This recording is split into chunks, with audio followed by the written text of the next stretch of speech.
বন্ধুরা, গল্পটি ভালো লেগে থাকলে অবশ্যই আমাদেরকে লাইক, কমেন্ট ও সাবস্ক্রাইব করে জানাবে এবং পাশে থাকা বেল আইকনটি বাজাতে ভুলবে না। গভীর এক জঙ্গল ছিল। সেই জঙ্গলে বসবাস করত এক দুষ্টু শেয়াল।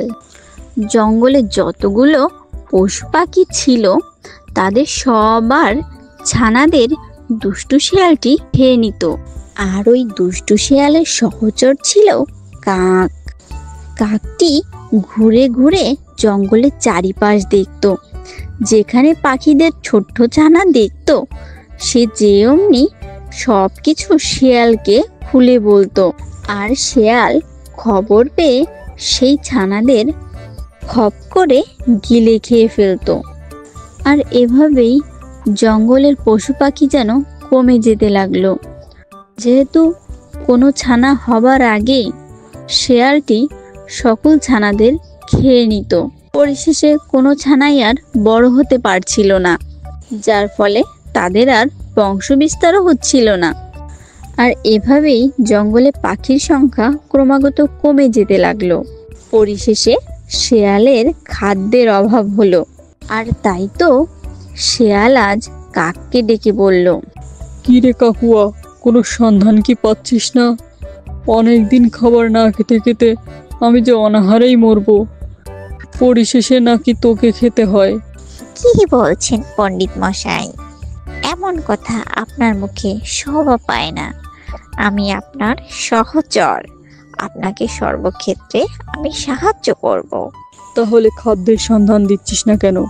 কোথাও কোনো ছানাপোনা হয়েছে কিনা কোনো খোঁজ খবর রাখছিস? হ্যাঁ মহারাজ, আমি খোঁজ অবশ্যই রাখছি। আমি পুরো জঙ্গল ঘেটে ঘেটে খুঁজে খুঁজে দেখছি, আমাকে একটু সময় দিন। আচ্ছা যা, আজকে দিনটা তোকে সময় দিলাম। তুই যদি আজ কোনো ছানাপোনা খুঁজে না পাস তাহলে তুই আজ আমার আহার হবি। যথা আজ্ঞা শিয়াল মশাই। খাওয়ার কথা শুনে কাক তো মহা বিপদে। কাক এখন মনে মনে ভাবছে, খাবার তো আমাকে জোগাড় করতেই হবে, না হলে যে শেয়াল আমাকে খেয়ে নেবে। তাই সে ঘুরে ঘুরে পুরো জঙ্গল খুঁজে খুঁজে দেখছিল কোথাও কোনো পাখির ছানাপোনা পাওয়া যায় কিনা। হঠাৎ কাক দেখতে পেল এক আশ্চর্য ঘটনা। নদীর মাঝখানে ছোট্ট একটা দ্বীপ হয়েছিল। সেই দ্বীপের উপর ছিল ছোট্ট একটা বট গাছ। আর ওই গাছেই ঘর বেঁধেছিল ছোট্ট এক টুনটুনি। তার ছোট্ট বাসায় তার দুটো ছোট্ট ছোট্ট ফুটফুটে বাচ্চা ছিল। বাচ্চা দুটো দেখতে ভারী মিষ্টি ছিল। মা টুনটুনি তার বাচ্চাদেরকে বলছিল, বাবুরা, ঘর থেকে কিন্তু একদম বের হবে না। বাইরে কিন্তু দুষ্টু শেয়াল আছে। ও যদি জানতে পারে তোমাদের কথা তাহলে কিন্তু তোমাদের খেয়ে নেবে। সুতরাং আমি খাদ্যের সন্ধানে যাচ্ছি, তোমরা কিন্তু একদম ঘর থেকে বের হবে না। মা, একটু বের হই না? আমরা দুজনে একটু বাইরে খেলা করে আবার ভিতরে চলে আসব। না না, আমি যে কথা না বলেছি সে কথা নাই তো না। তোমরা একদম ঘর থেকে বের হবে না। আমি খাবার নিয়ে আসার পর তারপরে ভিতরে বসে তোমরা খেলাধুলা করবে, ঠিক আছে? আচ্ছা মা, তবে তুমি কিন্তু তাড়াতাড়ি আসবে, আমরা তোমার অপেক্ষায় থাকবো। ঠিক আছে সোনা, তোমরা ভিতরেই থেকো। আর এই সব ঘটনা কাক দূর থেকে দাঁড়িয়ে দেখছিল আর তাদের কথা শুনছিল। কাক তো এবার মনে মনে মহা খুশি হলো। টুনটুনি তাহলে এত চালাক হয়ে গেছে, দুটো বাচ্চারও জন্ম দিয়ে ফেলেছে।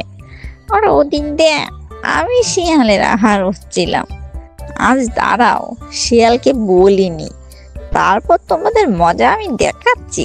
এই কথা বলে দুষ্টু কাক উড়ে অমনি শেয়ালের কাছে চলে গেল। কি হলো রে কাক, তুই এত হাঁপাচ্ছিস কেন?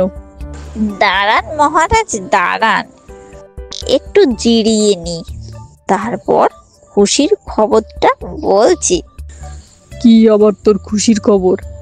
আজ আমার আহার হবি, তাই কি তোর এত খুশি লাগছে? না না মহারাজ, সে কথা নয়, এর থেকেও আরো বড় খুশির খবর আছে। তুই কি বলবি সঠিকভাবে বল তো দেখিনি, আমি আর তোর সহ্য করতে পারছি না। মহারাজ, পাশেই যে নদী, সেই নদীতে যে ছোট্ট দ্বীপ আছে, ওই দ্বীপের ভিতর ছোট্ট একটা বট গাছ আছে। আর ওই বট গাছেই সংসার পেতেছে ছোট্ট একটা টুনটুনি। হ্যাঁ, সংসার পেতেছি তো, কি হয়েছে? মজার কথা তো শুনুন মহারাজ, আগে শুনুন আমার সম্পূর্ণ কথাটা। টুনটুনির দুটো ছোট্ট ছোট্ট বাচ্চাও আছে।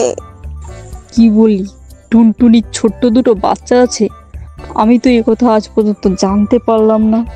টুনটুনি এত চালাক হয়ে গেছে? মহারাজ, আপনার যদি বিশ্বাস না হয় তাহলে আপনি টুনটুনিকে জিজ্ঞাসা করতে পারেন। হ্যাঁ, টুনটুনিকে জিজ্ঞাসা করব। চল তাহলে টুনটুনির বাসায়। আর এই কথা বলে কাক ও শেয়াল রওনা দিল টুনটুনির বাসায়। পথিমধ্যেই তাদের টুনটুনির সঙ্গে দেখা হলো। কি রে টুনটুনি, তোর নাকি দুটো বাচ্চা আছে? তুই এতদিন তাদের আমার থেকে লুকিয়ে রেখেছিস? কি বলছেন মহারাজ? এই সমস্ত মিথ্যা কথা। কে এমন মিথ্যা সমাচার করেছে আমার নামে আপনার কাছে? কি রে কাক, তুই যে বললি টুনটুনির দুটো বাচ্চা আছে? মহারাজ, আমি তো সত্য বলেছি। আপনার যদি বিশ্বাস না হয় তাহলে টুনটুনির বাসায় গিয়েই দেখা হোক।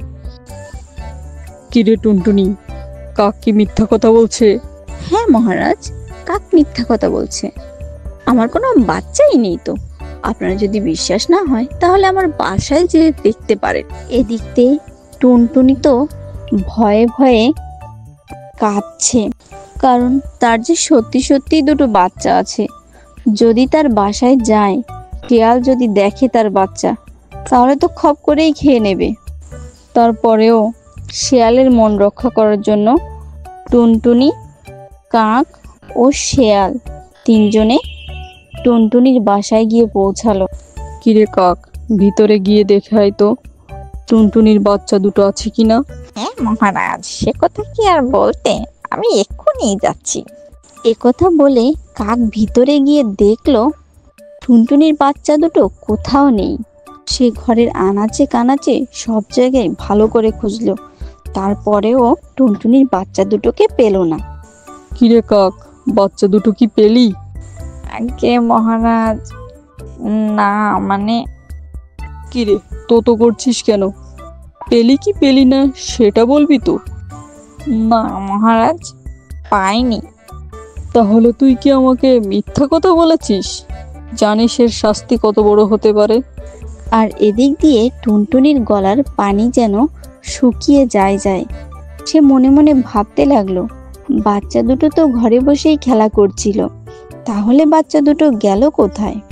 টুনটুনির বিরুদ্ধে মিথ্যা কথা বলার জন্য শেয়াল কাককে কঠিন শাস্তি দিল।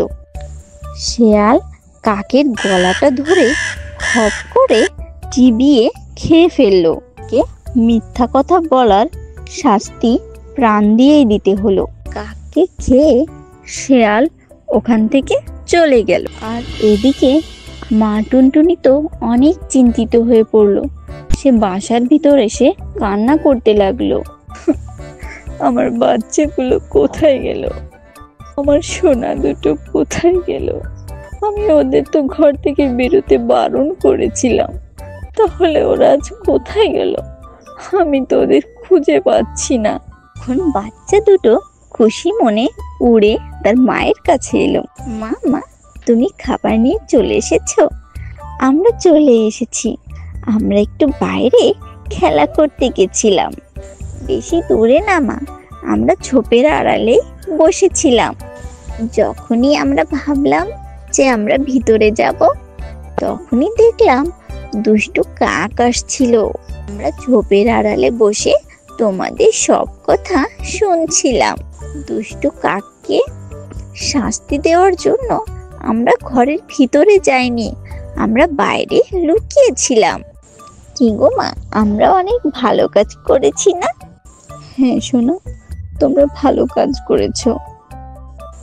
শেয়ালের এই দুষ্টু সহচর কাকটি ছিল খুবই ভয়ানক। যখনই আমাদের কোনো বাচ্চা দেখতো তখনই ও গিয়ে সব শেয়ালকে বলে দিত, আর আমাদের সব বাচ্চা শেয়াল খেয়ে নিত। ও যখন শেষ হয়েছে তাহলে আর আমাদের বাচ্চাদের কোনো অসুবিধা হবে না। বন্ধুরা, গল্পটি ভালো লেগে থাকলে অবশ্যই আমাদেরকে লাইক, কমেন্ট ও সাবস্ক্রাইব করে জানাবে এবং পাশে থাকা বেল আইকনটি বাজাতে ভুলবে না। খুব তাড়াতাড়ি তোমাদের সামনে নতুন নতুন গল্প নিয়ে হাজির হব।